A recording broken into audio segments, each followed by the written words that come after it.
Hi అండి, నమస్తే. కథావాణికి స్వాగతం. కేకే భాగ్యశ్రీ గారు రచించిన ఒకే గూటి పక్షులు అనే నవలను వింటున్నాం కదండి. ఈరోజు 10వ భాగం వినేద్దామా?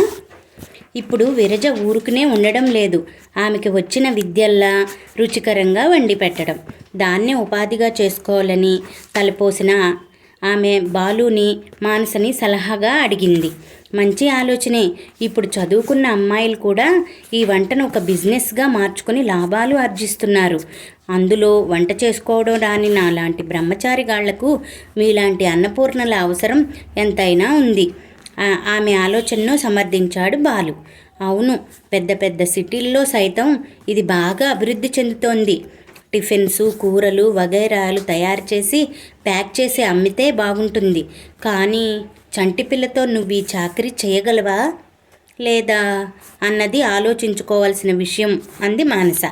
పర్వాలేదు, నేను మేనేజ్ చేయగలను అంది విరజ నిబ్బరంగా. అయితే నో ప్రాబ్లం, కానీ ప్లేస్ ఎక్కడ చూసుకుంటావు అంది మానస. ఎక్కడో ఎందుకు, సిల్లార్లో వాచ్మెన్ రూమ్ పక్కనే ఉన్న ఫ్లాట్ ఖాళీయే కదా, దాన్ని రెంట్కి తీసుకుంటే సరిపోతుంది సూచించాడు బాలు. అందరూ ఒప్పుకుంటారా? సందేహం వెలబుచ్చింది మానస. అందరి సంగతి మనకెందుకు, అపార్ట్మెంట్ ఓనర్ ఒప్పుకుంటే చాలదా? ఆమె అనుమానాన్ని కొట్టిపారేశాడు బాలు. మరింకేం, వెంటనే పని మొదలెడితే సరి హుషారుగా అంది మానస. విరజ ముఖం దేదీప్యమానంగా వెలిగిపోయింది. కానీ అంతలోనే నీరసంగా అయిపోయింది. ఆమె కవళికల్లో మార్పు గమనించిన మానస, అదేం అలా డల్ అయిపోయావు అని అడిగింది. వ్యాపారం అంటే మాటలా, పెట్టుబడి కావద్దు అంది విరజ డీలా పడుతూ. బాలు నవ్వాడు. మీకు ఆ భయం ఏమీ అక్కర్లేదు. మీరు స్థిరపడే వరకు మీ బాధ్యత తీసుకుంటున్న వాడిని, ఆ సహకారం మాత్రం అందించలేనా భరోసా ఇచ్చాడు బాలు. విరజ ముఖం వికసించింది. ఇప్పటికే మీకు చాలా రుణపడిపోయాను. బతికుండగా మీ రుణం తీర్చుకోగలనో లేదో. ఆమె కంఠం రుద్ధమైంది. కనుకొలంలో నీళ్లు నిలిచాయి. భలే వారే, అంత ఎమోషనల్ కాకండి. మీరు స్వతంత్రంగా నిలదొక్కున్న నాడు అసలు వడ్డీ కలిపి వసూలు చేసుకుంటాను హ్యాపీగా అన్నాడు బాలు. ఫక్కున నవ్వింది విరజ. శృతి కలిపారు బాలు, మానస. ఓకే విరజ గారు, నేను ఓనర్తో మాట్లాడి ఆ ఫ్లాట్ మీకోసం తీసుకుంటాను. మానస మీకు కావలసిన పాత్రలు పదార్థాలన్నీ ఏర్పాటు చేస్తుంది. మంచి రోజు చూసుకుని మొదలెడుదురు గాని. ఆల్ ది బెస్ట్ మనస్ఫూర్తిగా చెప్పాడు బాలు. ఐ టూ అంది మానస. థ్యాంక్ యూ వెరీ మచ్ చిరునవ్వుతో చెప్పింది విరజ. మానస గారు, మీరు ఈ సాయంత్రం ఫ్రీయేనా? గేటు బయట తారసపడిన మానసను అడిగాడు శివ. ఏం ఎదురు ప్రశ్నించింది మానస. మీతో కాస్త మాట్లాడే పనుంది, అందుకే అడిగాను నసుగుతూ అన్నాడు శివ. మానసకి అతడి ఆంతర్యం అర్థమైంది. అతను ఏ విషయం గురించి మాట్లాడబోతున్నాడో ఆమె ఊహించగలిగింది. అయినా అదేం బయటపడనివ్వక, నాతోనా ఏం మాట్లాడాలి? రోజూ ఇలా ఎక్కడో అక్కడ మాట్లాడుకుంటూనే ఉంటున్నాం కదా, అది అయోమయం నటిస్తూ. శివ బుర్రగొక్కుంటూ, అది వేరు, ఇవాళ నేను మాట్లాడాలనుకున్న విషయం వేరు. ప్లీజ్ నా కోసం సాయంత్రం అరగంట స్పెండ్ చేయగలరా అన్నాడు అభ్యర్థనగా. మానస ఇంకా అతన్ని ఆట పట్టించదలుచుకోలేదు. అలాగే, ఎక్కడ కలవాలో చెప్పండి అంది నవ్వు దాచుకుంటూ. శివ చెప్పాడు. ఆ టైంకి కరెక్ట్గా అక్కడుంటానని మానస మాట ఇచ్చాక కానీ కదలలేదు. సాయంత్రం 5 అవగానే శాలినికి పార్లర్ అప్పచెప్పి బీచ్ దగ్గరే ఉన్న ఉడా పార్క్కి వెళ్ళింది మానస. అప్పటికే శివ ఆమె కోసం ఎదురు చూస్తూ నిలబడి ఉన్నాడు అక్కడ. లేట్ అయ్యానా? స్కూటీ పార్క్ చేస్తూ అడిగింది మానస. లేదు, నేనే ముందుగా వచ్చాను చెప్పాడు శివ. ఇద్దరూ జనసమర్థం అంతగా లేని ఓ చోట కూర్చున్నారు. శివ దిక్కులు చూస్తూ కూర్చున్నాడు, ఏమీ మాట్లాడకుండా. ఆమె కళ్ళల్లోకి ఓ మారు చూస్తూ ఉండడం, ఆమె సూటిగా చూపు కలవగానే కలవరపడి పక్కకి చూడటం. ఇలా ఓ పావుగంట గడిచింది. ఓ పావుగంట సేపు కూడా శివ ఊరికే ఉండలేదు. పార్కులో ఒత్తుగా పెరిగిన గడ్డిని యథాశక్తి మేరకు పీకుతూ కూర్చున్నాడు. మానసకి అసహనంగా అనిపించింది. ఏదో మాట్లాడాలి రమ్మని, తీరా వచ్చాక ఇలా మౌనవ్రతం పూనాడేంటి? మీ ఇంట్లో పశువులు ఏమన్నా ఉన్నాయా? మానస అడిగిన ప్రశ్నకు బిత్తరపోయాడు శివ. లేవు. ఎందుకలా అడిగారు? తెల్లబోతూ అడిగాడు శివ. ఏం లేదు, పార్కులో ఉన్న గడ్డంతా పీకి పోగు పెడుతుంటేను అంది మానస కాస్త వెటకారంగా. చటుక్కుని తన చేతిలో ఉన్న గడ్డి పరకలను వదిలేస్తూ సారీ అన్నాడు శివ. ఇట్స్ ఓకే, నన్ను ఎందుకు రమ్మన్నారో చెప్పండి అంది మానస సర్దుకుంటూ. అది అది నీళ్లు నమిలాడు శివ. అతడి అవస్థ చూసిన మానసకు నవ్వులాటగా అనిపిస్తోంది. అంత మనిషి తన సమక్షంలో అలా మెలికలు తిరుగుతుంటే ఆమెకేదో సరదా కలుగుతోంది. ఏదన్నా చెప్పకూడని విషయమా? కవ్వింపుగా అడిగింది మానస. అబ్బే, అటువంటిదేం లేదు, కంగారు పడ్డాడు శివ. మరి చెప్పడానికి అలా తటపటాయిస్తారెందుకు? శివ మరీ సత్సారం చేయదలుచుకోలేదు. ప్రేమలో పడినవాడు మీనమేషాలు లెక్కిస్తూ కూర్చుంటే ఆ పుణ్యకాలం కాస్త గడిచిపోతుంది. చూస్తూ ఉండగానే ప్రేయస్ని ఎవరైనా గద్దలా తన్నుకుపోగలరు. కాబట్టి తను ఇంకా లేట్ చేయడం మంచిది కాదు. గుండె నిండా గాలి పీల్చుకుని ఒత్తిడిని పారద్రోలుతూ స్వరం సవరించుకున్నాడు. నేను మిమ్మల్ని ప్రేమిస్తున్నాను. మీరు అంగీకరిస్తే మీతో జీవితం పంచుకోవాలని ఆరాటపడుతున్నాను. నాకు ముందు వెనక ఎవరూ లేరు, బామ్మ తప్ప. ఆమె నా మాటను కాదనదు. మీకు నా పట్ల ఏ అభిప్రాయం ఉందో చెప్తే మనసులో మాటను బయట పెట్టాడు శివ. అమ్మయ్య, మొత్తానికి బయటపడ్డారు. ఈ సంగతి చెప్పడానికి అంతగా ఆలోచించారే? వెనకటికి ఎవరితోనన్నా ఇలాగే చెప్పి చెంపదెబ్బలు తిన్న ఎక్స్పీరియన్స్ ఏమన్నా ఉందా? అబ్బే, అలాంటిదేం లేదు. నేను నా జీవితంలో తొలిసారిగా ప్రేమించాలనుకుంటున్నది మిమ్మల్నే తత్తరపడ్డాడు శివ. నిజంగా? కళ్ళార్పుతూ అడిగింది మానస. నిజం, ఒట్టు, మా బామ్మ మీద ఒట్టు, తల మీద చేయి వేసుకుంటూ అన్నాడు శివ. మానస వదనంలో ఏదో వెలుగుపరుచుకుంది. అంతవరకు లేని అనుభూతి ఏదో అమాంతం ఆమెను ఆవకరించుకుంది.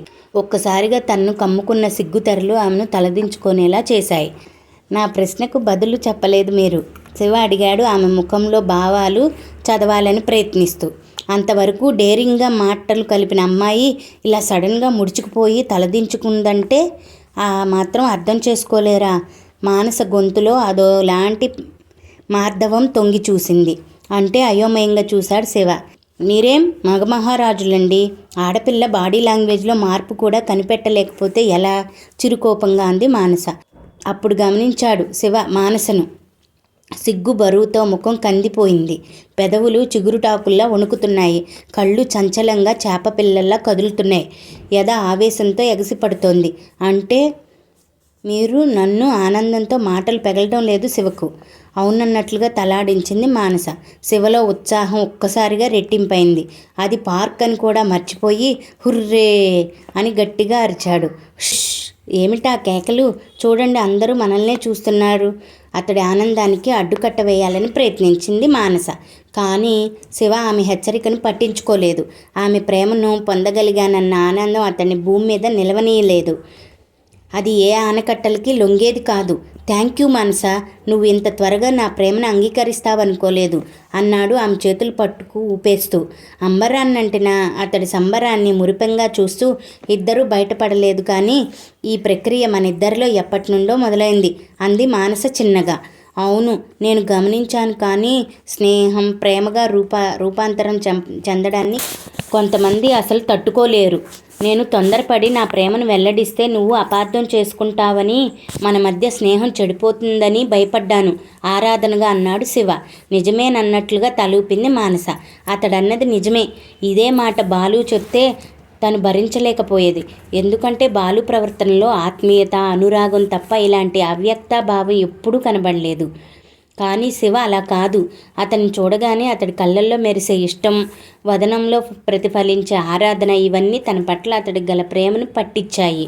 అందుకే తనలోని ఇటువంటి పులకింతలు, ప్రతిస్పందనలు కలిగాయి. అతడి ప్రేమను తన మనసు అంగీకరించగలిగింది. ఆ తరువాత శివ మానసలు చాలాసేపు కబుర్లతో కాలం గడిపారు. భవిష్యత్తుని ఎలా మలుచుకోవాలో బంగారు కళ్ళు కన్నారు. వారి బంగారు కళ్ళ బాటలో ఏమైనా సంఘటనలు అడ్డు తగులుతాయా, లేక వారి ప్రేమ ప్రయాణం సాఫీగా కొనసాగిపోతుందా? కాలమే బదులు చెప్పాలి. విరజాస్ కర్రీ పాయింట్ పేరుతో శ్రేయాభిలాషులందరి హర్షధ్వనాల నడుమ గ్రౌండ్ ఫ్లోర్లో ఉన్న ఫ్లాట్లో తన టిఫిన్ సెంటర్ని స్టార్ట్ చేసింది విరజ. పేరుకి కర్రీ పాయింట్, కానీ అక్కడ బ్రేక్ఫాస్ట్తో పాటు సాయంత్రం వేళ గోధుమ పిండి పుల్కాలు కూడా దొరుకుతాయి. ఉదయం ఇడ్లీ, పూరి, ఉప్మా. మధ్యాహ్నం 2 కూరలు, రసం, పప్పు, సాంబార్, పెరుగుతోటి చక్కటి భోజనం. రాత్రి పుల్కాలతోటి పాటు ఆకుకూర పప్పు కూర తయారు చేస్తోంది విరజ. తనకు సహాయంగా ఓ యువతని కూడా పెట్టుకుంది. ఆమె చేస్తున్న ఈ బిజినెస్కి మంచి పేరే లభించింది. ఆమెకు సహాయకరాలుగా ఉంటున్న యువతి వంట పనిలో, ఇంటి పనిలో ఆమెకు సహాయపడటంతో పాటు హసితను కూడా చూసుకుంటోంది. అందుకే విరజకు పని ముమ్మరంగా ఉంటున్నా సరే రిలాక్సేషన్ కూడా దొరుకుతుంది. వంట పాత్రలు, గ్యాస్ స్టవ్లు, మిగిలిన గృహోపకరణాలను కొనడానికి అవసరమైన మొత్తాన్ని తనను పనిచేస్తున్న బ్యాంక్ ద్వారానే లోన్గా ఇప్పించింది బాలు. ఇప్పుడు విరజ మకాం కిందకే మారింది. ఆమెను బాలుని కలిపి విమర్శించిన నోళ్ళు కొన్ని మూతబడ్డాయి. అయితే ఒకరి మీద బురద జల్లడమే పనిగా పెట్టుకున్న కొందరు మాత్రం తమ పని తాము చేస్తూనే ఉన్నారు. అవేమీ పరిగణలోకి తీసుకోవడం లేదు బాలు, విరజలు. మెల్లమెల్లగా విరజ బ్యాంక్ లోన్ తీర్చేయడం ప్రారంభించింది. ప్రస్తుతం ఆమెకు భర్తకు మధ్యన విడాకుల కేసు నడుస్తూ ఉంది. తీర్పు తనకు అనుకూలంగానే ఉంటుందని ఆశిస్తోంది విరజ. హసిత చక్కగా చిలక పలుకులు పలుకుతోంది. ఆమె ముద్దు మాటలకు విరజ పరవశించిపోతోంది. తల్లినే కాదు, చుట్టుపక్కల వాళ్ళని కూడా రంజింపచేస్తుంది ఆ పాప అల్లరి. బాలు మనసులో అప్పుడప్పుడు విరజకు సంబంధించిన ఏవో ఆలోచనలు స్పష్టంగా కదలాడుతున్నాయి. ఎవరైనా రుణం తీర్చుకోవాలంటే చచ్చి నీ కడుపున పుడతామోనో, లేక చర్మం వలిచి చెప్పులు కుట్టిస్తామనో అనడం పరిపాటి. కానీ విరజ తన సర్వస్వాన్ని సమర్పించుకుంటానంది. ఆమె దృష్టిలో సర్వస్వం అంటే ఆమె మనసే. అంటే ఆమె మనసు తనకి అర్పించిందన్న మాటేగా. మనసు అర్పించడం అంటే ప్రేమించడమేనా? విరజ తన్ని ప్రేమిస్తోందా? తన పట్ల ఆమె కనబరిచే కృతజ్ఞతా మాటను దోబూచులాడేది ప్రేమ భావమేనా? ఆమె మాటలకు అర్థం తేల్చుకోలేక ఉక్కిరిబిక్కిరైపోతున్నాడు బాలు. విరజ మాత్రం నిర్మల తటాకంలా నిశ్చలంగా తన పని తాను చేసుకుపోతూ ఉంది. తనకెంత సహాయం చేసి ఆదుకున్న బాలు బాగోగులు చూసుకోవడంలోనే తనకి ఆనందం ఉందని భావించిన ఆమె బిజినెస్ వ్యవహారాల్లో ఎంత తలమునకలుగా ఉన్న బాలుకి మాత్రం తన చేతులతోనే భోజనం పెడుతుంది. అతడికి సంబంధించిన పనులన్నీ తానే స్వయంగా చేస్తుంది. ఇరు హృదయాల్లోనూ అంతర్లీనంగా అంకురించిన ప్రేమభావం బలపడి మహావృక్షంగా మారేదెన్నడో. బాలు ఇదేదో ఫోటో ఇల్లు తుడుస్తూ ఉంటే దొరికింది చూడు. చేత్తో ఒక పాత ఫోటో పట్టుకుని బాలు రూమ్లోకి అడుగుపెట్టింది మానస. ఈ మధ్యకాలంలో పని ఒత్తిడి బాగా ఎక్కువగా ఉండి ఆమెకి ఇల్లు చక్కబెట్టుకోవడానికి కుదరడం లేదు. ఇదివరకంటే విరజ ఖాళీగా ఉండేది కాబట్టి సమస్తం సర్ది పెట్టేది. కానీ ఇప్పుడు ఆమెకు అస్సలు ఖాళీ ఉండడం లేదు. అందుకే మానసే పూనుకోవలసి వచ్చింది. అలా సర్దుతూ ఉంటూనే గోడకి దివాన్కి మధ్యన దొరికింది ఆమెకి ఫోటో. అందులో ఉన్న వ్యక్తులెవరో ఆమె అంచనాలకు కూడా అందలేదు. అందుకే తన బుర్రకు పని కల్పించడం మానేసి బాలు సహాయం కోసం వచ్చింది. ఆమె చేతిలోంచి ఫోటో అందుకొని పరిశీలనగా చూశాడు బాలు. బాగా నలిగిపోయి ముడతలు పడిన ఫోటోలోని వ్యక్తులు రూపురేఖలు అంత బాగా కనిపించడం లేదు. కానీ ఒకానొక జ్ఞాపకాన్ని మదిలో పదిలిపరుచుకుని అప్పుడప్పుడు తరచి చూసుకునే బాలు మనోనేత్రం ఆ ఫోటోలోని వ్యక్తులను బాగానే అంచనా కట్టగలిగింది.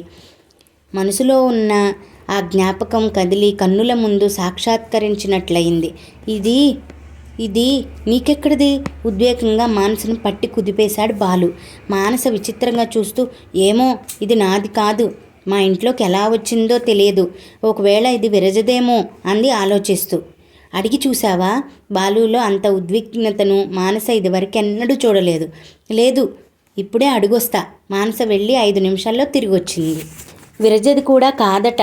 అయినా ఆమె మన ఇంటికి వచ్చినప్పుడు ఏమీ తెచ్చుకోలేదు, మర్చిపోయి గుర్తు చేసింది మానస. అవును, ఆమె కట్టుబట్టలతోనే ఇక్కడికి వచ్చింది. మరెవరిదై ఉంటుంది?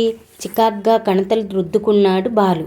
అతడి వదనంలో ఏదో అశాంతితో పాటు ఇంకేదో నిర్వచించలేని భావం అలుపుకుని ఉంది.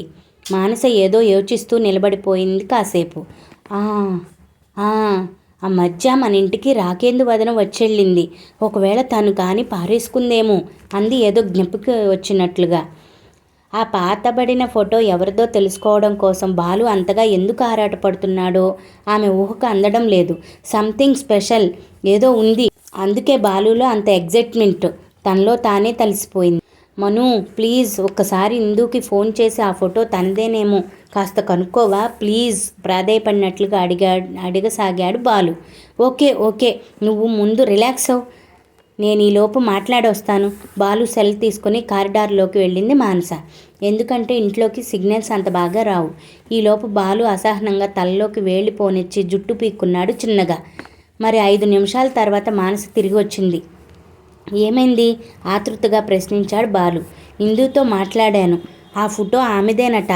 ఆ రోజు దివాన్ మీద కూర్చుని లగేజ్ సర్దుకుందట. అప్పుడు కానీ ఆమె పర్సులో నుండి జారి పడిపోయి ఉండొచ్చునని అంటోంది. ఇంటికెళ్ళి చూసుకుంటే ఫోటో లేదట. ఎక్కడో పడిపోయి ఉంటుందని ఊరుకుందట. కానీ ఇక్కడే పడిపోయిందేమోనన్న ఆలోచన రాలేదట. కనీసం ఇప్పుడన్నా చెప్తావా? ఈ ఫోటో గురించి ఎందుకంత టెన్స్ అవుతున్నావో గుక్క తిప్పుకోకుండా చెప్పిన మానస అడిగింది ఆతృత తట్టుకోలేనట్లుగా. బాలు ముఖం ఒక్కసారిగా వెలిగిపోయింది. అంతలోనే ఏదో విషాద వీచిక అతని ముఖాన్ని తాకింది. ఒళ్ళంతా తీవ్రమైన ఉద్వేగంతో కంపించగా ఒక్క ఉదుటున వెళ్ళి సోఫాలో కూలబడ్డాడు. ముఖం ఎర్రగా జేవురిచింది. ఇంతకీ ఆ ఫోటోలోని వ్యక్తులు ఆమెకేమవుతారో అడిగావా? తన స్వరం తనకే వినిపించనంత బలహీనంగా ఉంది బాలు గొంతు. ఆ ఫోటోలో ఉన్నది ఆమె పేరెంట్స్ అట. ఈ వివరాలన్నీ తనకెందుకో ఆమెకింకా అర్థం కావడం లేదు. అవునా? బాలులో మళ్ళీ ఉత్సాహం ఉరకలు వేసింది. ఇందాకటి నుండి అనుభవిస్తున్న టెన్షన్ అంతా తగ్గుముఖం పట్టించడానికి సూచనగా ఒళ్ళంతా చెమటలు పట్టాయి. మానస సోఫాలో అతడి పక్కనే కూర్చుని అతడి చేతులను తన చేతిలో తీసుకుని లాలనగా నిమిరింది. What happened Balu? ఇందాకటి నుండి చూస్తున్నాను. ఆ ఫోటో చూడగానే ఎందుకలా అయిపోతున్నావు? ఓసారి సంతోషం కనిపిస్తుంది నీ ముఖంలో, మరి క్షణం ఏదో బాధ, వేదన తొంగి చూస్తున్నాయి. ఏమిటదంతా? లాలనగా అడిగింది మానస. బాలు ఏమీ మాట్లాడలేదు. కాసేపటి తర్వాత ఏదో గుర్తొచ్చినట్లుగా లోపలికి వెళ్ళి చేతిలో ఒక బౌండ్ బుక్తో వచ్చాడు. ఆశ్చర్యంగా చూసింది మానస. తాను అడుగుతున్నదేమిటి, ఇతడు చేస్తున్నదేమిటి? ఆ ఫోటోకి ఇతడికి గల కనెక్షన్ ఏంటని తాను ప్రశ్నిస్తూ ఉంటే ఇతడు ఈ పుస్తకం తీసుకొచ్చాడేమిటి? తనకి ఈ విషయం గురించి చెప్పడం అతడికి ఇష్టం లేదా? ఇత్యాది ప్రశ్నలు మానస మదిని చెదపురుగుల్లా కొరికిపోశాయి. మౌనంగా కూర్చున్న చోటు నుండి లేచి బయటకు నడవబోయిన మానసను చేయి పట్టి ఆపుతూ, ఈ పుస్తకం చదువు అన్నాడు బాలు. దీనికి ఆ ఫోటోకి సంబంధం? ఆశ్చర్యంగా అడిగింది ఆమె. ఉంది, దీన్ని చదివాక చెప్తాను అన్నాడు బాలు నిర్వేదంగా. మానస అతడి ముఖంలోకి ఓసారి చూసి ఆ పుస్తకాన్ని తీసుకుని తన ఇంట్లోకి నడిచింది. ఏకబిగిన అన్నపానాదులను స్వీకరించడం సైతం విస్మరించి మరీ చదివింది. చదువుతుంటే ఏదో అర్థమై కానట్లుగా ఉంది. కానీ ఒక్కటి మాత్రం స్పష్టంగా బోధపడుతుంది. ఈ పుస్తకంలోని విషయానికి, బాలు జీవితానికి, ఆ ఫోటోలోని వ్యక్తులకు ఏదో లింకు ఉంది. కానీ అది ఏదో మాత్రం అర్థం కావడం లేదు. పుస్తకం చదవడం పూర్తి చేసి దాన్ని తీసుకుని బాలు దగ్గరికి వెళ్ళింది మళ్ళీ. చదివావా? అభావంగా ప్రశ్నించాడు బాలు. చదివానన్నట్లుగా తలూపి చదివాను. ఇందులో సుబ్బు? సందేహంగా అడిగింది మానస. బాలు ఓసారి ఆమె వైపు చూసి తిరిగి శూన్యంలోకి దృష్టి సారిస్తూ, నేనే, నా పేరు బాలసుబ్రహ్మణ్యం చెప్పాడు నిర్లిప్తంగా. మానస విస్మయంగా చూసింది. ఆమె కళ్ళల్లో అతడి పట్ల జాలి, సానుభూతి ఇత్యాది భావాలన్నీ కలపులగమై గోచరించాయి. నీ బాల్యం ఎంత దయానీయమైనదని నేను అనుకోలేదు. ఇంతకీ ఆ ఫోటోకి నీకు? ఆర్తిగా అడిగింది మానస. ఆ ఫోటోలో ఉన్నది మా నాన్నగారు చెప్పాడు బాలు గంభీరంగా. ఇప్పుడు అర్థమైంది మానసకు పూర్తిగా. ఇందుకి అతడికి మధ్య గల సంబంధం ఏమిటో తేట తెల్లమైంది. ఆనాడు చిన్నారి సుబ్బు ఎంత ఆశగా ఎదురు చూసిన చిన్నారి చెల్లి ఇందుయే అని తెలిసాక మానసుకు రిలీఫ్గా అనిపించింది. ఎంతగా మర్చిపోదామనుకున్నా నేను అనుభవించిన బాల్యావస్థ ఒక ముళ్ళుకై మదిలో గుచ్చుకుంటూనే ఉంటోంది. ఆ బాధ మర్చిపోవడానికే నా కథను అక్షర రూపంలో ఒదిగి ఈ పుస్తకంలో రాసుకునేవాడిని. అలా చేస్తే ఈ గుండె బరువు కొంతైనా తగ్గుతుందని ఆశ. ఆర్ద్రత నిండిన స్వరంతో అన్నాడు బాలు. నీకు బెస్ట్ ఫ్రెండ్ని, నాతో అయినా నీ బాధ పంచుకోవచ్చు కదా. ఇన్నాళ్ళు తమ స్నేహాన్ని అర్థం లేకుండా పోయిందేమోనన్న ఆవేదన మానసది. నిజమే మను, స్నేహితులతో షేర్ చేసుకుంటే మనసులో బాధ తగ్గుతుంది. కానీ నా దీనగాథ చెప్పి నీ ఆవేదన మరింత పెంచడం ఇష్టం లేకపోయింది. అందుకే చెప్పలేదు. నిన్ను హర్ట్ చేసుంటే ఫర్గివ్ మీ అన్నాడు అభ్యర్థనగా ఆమె చేతులు అందుకుంటూ. సర్లే, జరిగిందేదో జరిగిపోయింది. ఇప్పుడేం చేద్దామనుకుంటున్నావు? ఇందుకి మీ మధ్య గల బంధం గురించి చెప్తావా? అడిగింది మానస మామూలుగా అయిపోతూ. చెప్దామనే ఉంది. జ్ఞానం తెలియని వయసులో నాతో ఆడుకునేందుకు ఒక చిట్టి చెల్లాయి పుడుతుందని ఆనందించేవాడిని. ఆ ఆశ ఇప్పుడు సజీవమైన రూపుదాల్చి ఎదుటే నిలబడి ఉంది. ఈ శుభవార్త ఆమె చెవిన వేసి అనుబంధం పెంచుకోవాలని ఉంది. కానీ అర్ధోక్తిలో ఆగిపోయాడు బాలు. ఏం, ఇందు ఎలా రియాక్ట్ అవుతుందోనని భయమా? ప్రశ్నించింది మానస. నా బాధ ఇందు రియాక్షన్ గురించి కాదు, ఆమె తల్లి, అదే మా పిన్ని స్పందన ఎలా ఉంటుందోనని అన్నాడు బాలు కణతలు రుద్దుకుంటూ. ఇదివరకు నువ్వు వాళ్ళ ఇంటికి వెళ్ళావు కదా, అప్పుడు ఆవిడ తారసపడలేదా అంది మానస. కాదు, అప్పుడు ఇందు ఒక్కర్తే ఉంది, ఇంట్లో ఎవ్వరూ లేరు. నేను ఆమె పేరెంట్స్ విషయం ప్రస్తావించిన వారి గురించి చర్చించేందుకు ఆమె మొగ్గు చూపించలేదు చెప్పాడు బాలు అప్పటి తమ సంభాషణను నెమరు వేసుకుంటూ. ఐసి తల పంకించింది మానస. కాసేపు మౌనం తర్వాత బాలు అన్నాడు, నేను విజయవాడ వెళ్ళి ఇందును కలుస్తాను. నేను తన అన్నయ్యని అని చెప్పి ఆమె స్పందన ఏమిటో చూస్తాను. ఆల్ ది బెస్ట్ బాలు, వెంటనే వెళ్ళు. ఆలస్యం అయితే కొన్ని సంఘటనలు చేదుగా మారొచ్చు. అవును, నాదో చిన్న డౌట్ అడిగింది సంశయిస్తూ. అడుగుమను, నీకు అడ్డేముంది చిరునవ్వుతా అన్నాడు బాలు. నిన్ను మీ అత్తయ్య వాళ్ళ తమ్ముడెవరో తీసుకెళ్ళి చదువు సంధ్యలు నేర్పించారని రాశావు. ఆయన ఇప్పుడు ఎక్కడున్నారు? కుతూహలంగా అడిగింది మానస. బాలు ముఖం మ్లానమైంది, కళ్ళల్లో చెమ్మ చేరింది. తల పైకెత్తి మీదికి చూస్తూ అక్కడ అన్నాడు రుద్ధస్వరంతో. అంటే ఆయన ఆగిపోయింది మానస. అవును, చాలా చిన్న వయసులోనే, అంటే ఆయన 38 ఏళ్ల వయసులోనే బ్లడ్ క్యాన్సర్తో చనిపోయారు. మంచివాళ్ళంటే ఆ భగవంతుడికి ఇష్టమంటారు. అందుకే ఆయన్ను తన దగ్గరకు తీసుకుపోయాడేమో వేదాంత ధోరణిలో చెప్పాడు బాలు. ఐఎమ్ సారీ బాలు, నొచ్చుకుంది మానస. ఇట్స్ ఓకే, ఆయన పోయినా సరే ఆయన నాలో రంగరించిపోసిన ఆశయాలు ఊపిరి ఇంకా కొనసాగుతూనే ఉంది. ఏ బంధము లేని నన్ను తీసుకొచ్చి ఒక మనిషిగా దిద్దిన వైనం నాకు స్ఫూర్తిదాయకం. ఆయన చలో వల్లనే నేను ఈనాడు సంఘంలో పేరు ప్రతిష్టలతో బతుకుతున్నాను. ఆయన నాకు friend, philosopher and guide also. అందుకే ఆయన నా అణువణువున నింపిన సేవాభావాన్ని కొంతవరకన్నా సాటి వారికి పంచిపెట్టాలనుకున్నాను. ఈ బుద్ధి నాలో కడదాకా నిలిచి ఉండాలని రోజు ఆ దేవుణ్ణి ప్రార్థిస్తుంటాను. చెమ్మగిల్లిన కన్నులను తుడుచుకున్నాడు బాలు. మానస కదిలిపోయింది. నిజమే, శేఖర్ అంకుల్ లాంటి వ్యక్తుల్ని సంఘంలో చాలా అరుదుగా ఉంటారు. అలాంటి వాళ్ల పెంపకంలో పెరిగిన వాళ్ళు కూడా అలాంటి వ్యక్తిత్వాన్ని కలిగి ఉంటారనుకోవడానికి బాలుయే ఉదాహరణ. ఆయన ఆండే కనుక బాలుకి లభించి ఉండకపోతే ఊహించడానికి భయమేసింది మనసుకు. మంచి మనుషుల పెంపకంలో పెరిగిన వారికి కూడా అవే బుద్ధులు రావాలని రూలేం లేదు బాలు. కానీ నువ్వు అలా కాదు. నువ్వు చేసే మంచి పనులకి నా కంట్రిబ్యూషన్ ఎప్పుడూ ఉంటుంది. I am always with you, మనస్ఫూర్తిగా చెప్పింది మానస. ఆమె మాటల్లో ఆర్ద్రతను, ఆత్మీయ స్పర్శను గమనించిన బాలు పులకించిపోయాడు. నిజమైన స్నేహితురాలంటే ఈమె. ఇటువంటి మైత్రిని పొందగలిగిన తాను ఎంతో అదృష్టవంతుడు. ఇంతకీ ఆ ఫోటోలోని వ్యక్తులు ఎవరో తెలిసిందా? అసలు ఆ ఫోటో ఎవరిది? విరజ కంఠ వినబడి తలెత్తి చూశారిద్దరు. అప్పుడే లోపలికి వస్తోంది ఆమె హసితతో సహా. బాలు, మానస ఒకరినొకరు చూసుకుని నవ్వేసుకున్నారు హాయిగా. ఏదో సంతోషకరమైన విషయం వారిద్దరి మధ్య చర్చకొచ్చిందని బోధపడింది విరజకు. ఏంటో ఫ్రెండ్స్ ఇద్దరు అంత ఖుషీగా ఉన్నారు, అదేదో మాకు చెప్తే మేము సంతోషిస్తాంగా అంది చనువుగా మానస పక్కనే కూర్చుంటూ. బాలు హసితకేసి ఆప్యాయంగా చూస్తూ చేతులు చాచాడు. ఆ పాప బాలు వైపు ఊరికి హత్తుకుపోయింది. బాలుకి చెల్లెలు దొరికింది చెప్పింది మానస చిరునవ్వు.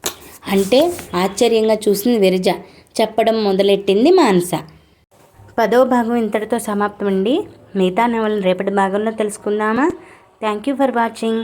Please subscribe for more stories.